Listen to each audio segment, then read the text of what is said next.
This is Degrees of Change from Green Gambit. I'm Abhishek.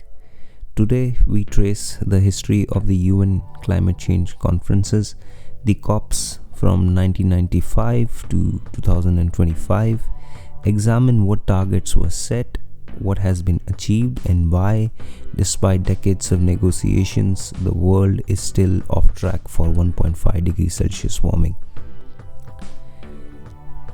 COP1 in Berlin 1995 marked the first formal meeting of the parties to the UNFCCC.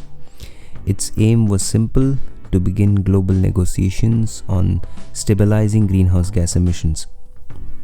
2 years later, COP3 in Kyoto, Japan created the Kyoto Protocol, the first binding commitment for developed countries to reduce emissions. The target, roughly 5% below 1990 levels by 2012. Mechanisms included emissions trading and the Clean Development Mechanism, tools to help countries meet targets efficiently. However, the Kyoto Protocol had major gaps. Developing countries had no binding targets and enforcement was weak. Countries like the US eventually withdrew. COP7 in Marrakesh 2001 operationalized Kyoto. Rules for trading, accounting, and reporting were formalized. By the early 2000s, COPs had established the global machinery for climate negotiations, even if real-world emissions were still rising. COP15 in Copenhagen 2009 is often cited as a turning point, though not in the way negotiators hoped. The goal was a binding global agreement to follow Kyoto. Instead, countries agreed on a non-binding Copenhagen Accord, recognizing the 2 degrees Celsius target but without enforceable commitments. It showed the political challenge of global consensus. Major emitters and fossil fuel dependent economies resisted binding reductions. COP21 in Paris 2015 was a milestone. Global universal agreement. Nearly 195 countries committed under the Paris Agreement. Nationally determined contributions. Each country submitted its own emissions reduction targets. Long-term goal was to limit global warming well below 2 degrees Celsius, pursue the 1.5 degrees Celsius route. Unlike Kyoto, Paris relied on voluntary national pledges, a pledge and review model. It built momentum for net zero commitments, renewable energy growth, and climate finance mechanisms. COP24 in Katowice 2018 finalized the Paris Rulebook, transparency, accounting, and reporting norms.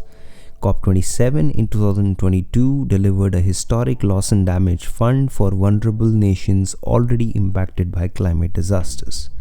COP28 and COP30 continued to focus on implementation, finance, and energy transition while facing persistent challenges, such as the binding fossil fuel phase-outs remain elusive, global adaptation finance lags behind commitments, many NDCs are not yet ambitious enough to meet 1.5 degrees Celsius.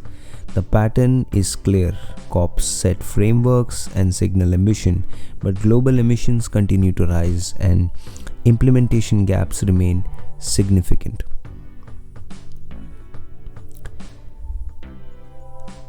What are some of the country level progresses and realities while we explore the COP phenomenon?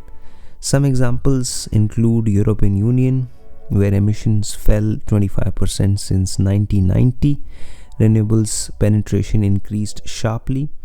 India had set out an NDC target on renewable energy and emission intensity, and they are broadly on track, but coal dependency and energy demand growth pose challenges. China and the US have a mixed progress. Emission intensity and tech adoption improved, but total emissions remain high. Globally, despite decades of COP activity, we are not yet on 1.5 degrees Celsius pathway. Current policies indicate likely a 2.6 to 3 degrees Celsius warming by 2100.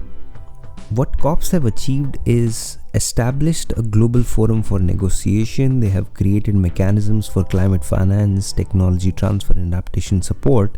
They've also encouraged national pledges in renewable transitions and elevated climate change as a central global policy and a development issue. Yet the world still faces issues such as insufficient emission reductions, funding shortfalls for adaptation, loss and damage, weak accountability for NDCs, and voluntary pledges. In short, COPs build the scaffolding, but walking through it remains the challenge.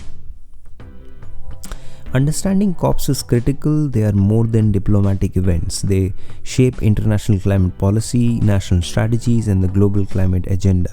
Yet the history shows a persistent tension: ambition versus implementation. Hope by this episode you were able to learn something new. See you in the next one. Until then, goodbye.